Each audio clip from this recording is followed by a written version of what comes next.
Hello and welcome to my YouTube channel. If you're regular here, you know I review many photographic, audio and video related products. If you're new here, well that's exactly what I do. Now today I'm reviewing a wireless microphone kit that's been sent to me by the manufacturer, and it is the Thronmax Space. That's what they're calling it. It's a 2.4 gigahertz wireless microphone system, very similar to all the other manufacturers that are doing, you know, this kind of thing. But I really like this product actually. The transmitters or the microphones are really compact, really well made. I mean, nicely made. But they're a different sort of design compared to the others. All the others are like little square boxes. These are just like a long thin tube.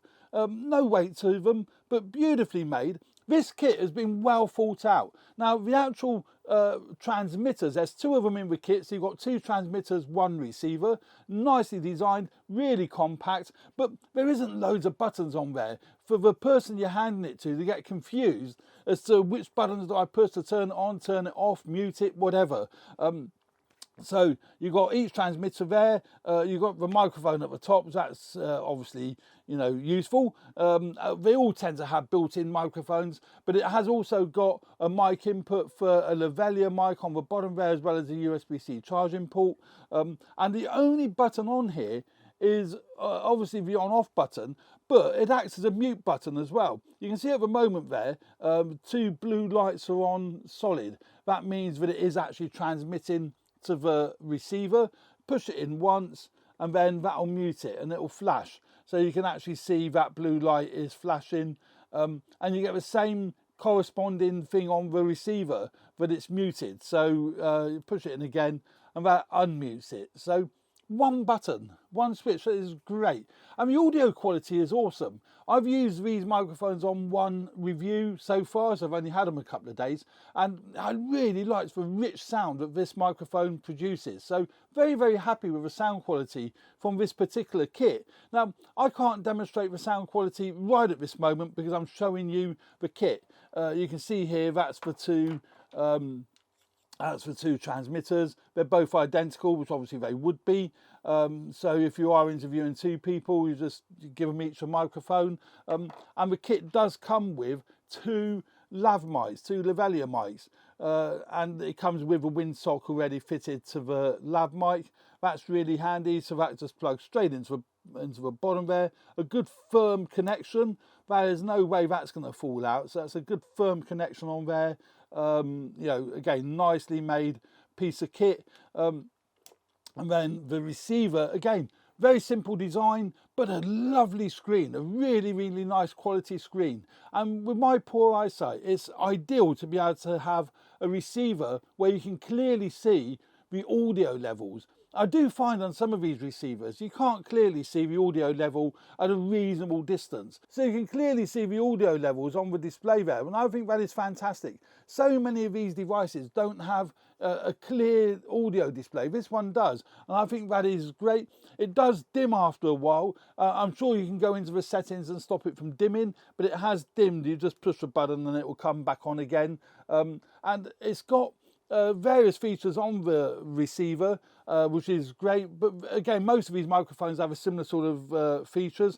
You can actually set it to either stereo, which is two separate channels. So when the two microphones come into the receiver, your camera will record those two channels separately. Great for post-editing. If you're interviewing two people and one talks louder than the other, you can adjust those levels in the edit. Or you can set it to mono, so both microphones go down onto a mixed track, so they're basically mixed at the end. I always use mono because there's only me here, so I just have it set to mono, and then I know that my audio is going to end up on both tracks, and that's easy to set. You just set it on the top here. You've got a various, let's put the microphone down. That's at the moment in mono, and if I hold that button in, that'll switch it to stereo, and then now we've got a stereo feed going into the actual receiver. As I say, they are paired when they come out of the box, so you know, very well thought through, nicely designed kit. Charging them, it comes with a charging cable. You don't charge them in the case. I know some of these microphones have charging cases. You don't with this one, but they have been quite thoughtful. in that you only need one USB connection. So on the cable, you've just got one USB connection to your USB block with 3 USB-C outputs to each unit, and then you charge it up, that way. And once they're charged up, they run for about 8 hours. So, a good charge in them, and you get a really good length of time to be able to use them, and I think that is great. And it comes with the various cables. It will work with your DSLR, your mirrorless cameras.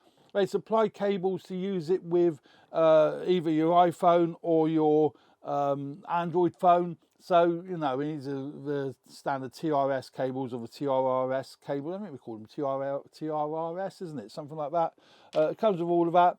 And it does come with these windsocks, which is great. I like these windsocks because they fit so easily. With so many of them, they're fiddly. I don't like the road ones because they have little clips you have to clip in. They tend to fall out. This one, it's just got the little sock there, and you just literally slide it over, and there it is.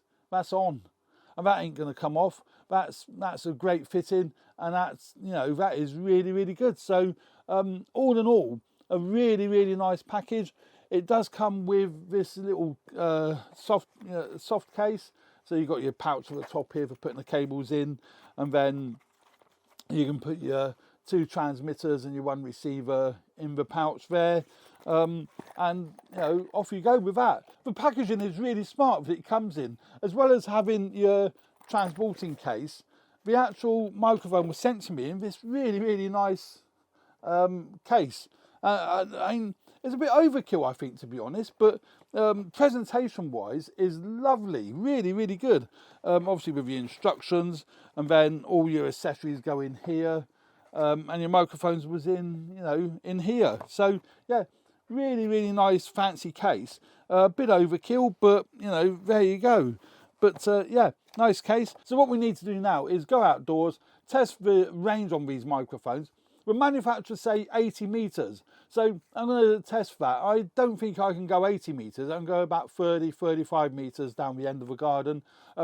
I suspect that when I turn me back to the camera, the sound will go.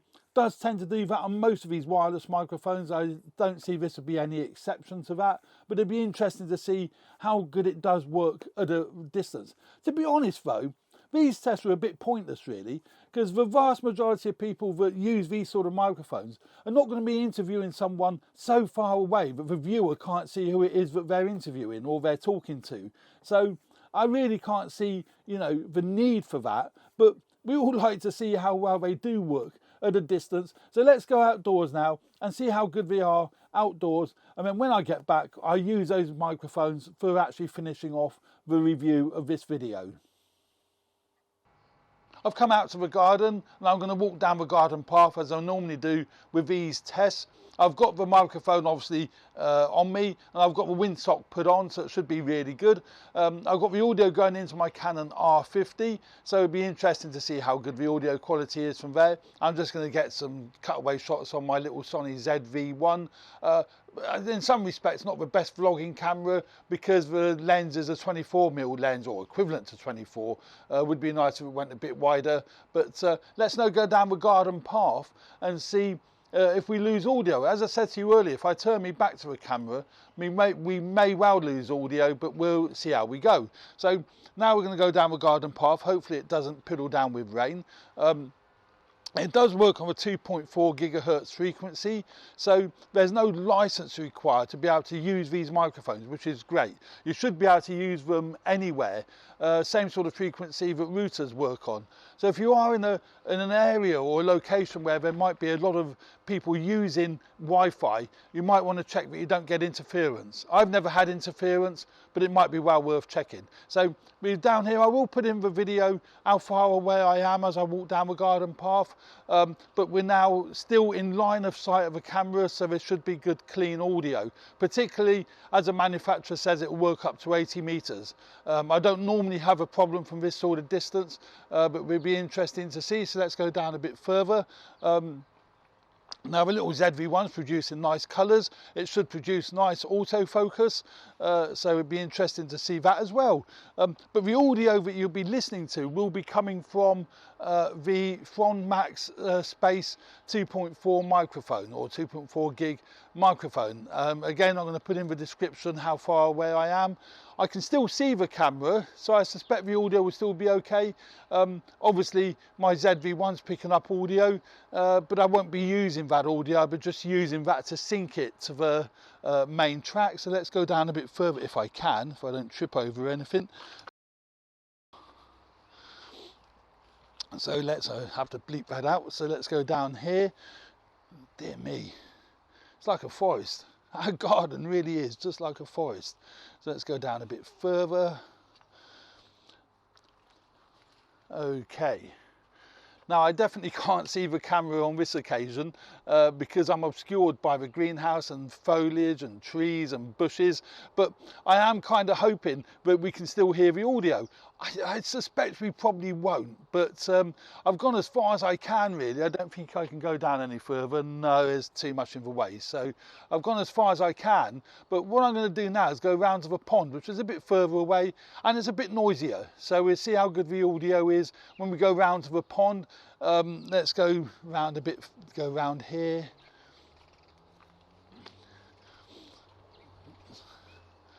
You take life in your own hands when you walk down our garden path, that's for sure. Right, now let's go round to the pond and we'll see how good the audio is. Now I have got my back to the camera, but let's now... Okay, so we're at the pond. You might be able to hear the pond noise in the background, I don't know. Yeah, let's see how good the audio is there. I am sort of facing the camera, but there's no way I can see it because I'm looking through a tree. So it'd be interesting to see how good the audio quality is now, if there is any audio. I am further away than I was before, so let's now walk back to the camera and see how good the audio is then. And then what we'll do, when we go back in the studio, I shall keep this microphone on and this setup, and we'll finish off a review using this setup to see how good it is. So now as I walk back to the camera, the audio should be fine. Shouldn't have any issues with that, but we shall see. And yeah, my little ZV-1 performed well, I think. So there we go, now I'm back at the camera, at my Canon R50. I'm really close to the camera now, so if the audio doesn't work now, then we're in a spot of bother.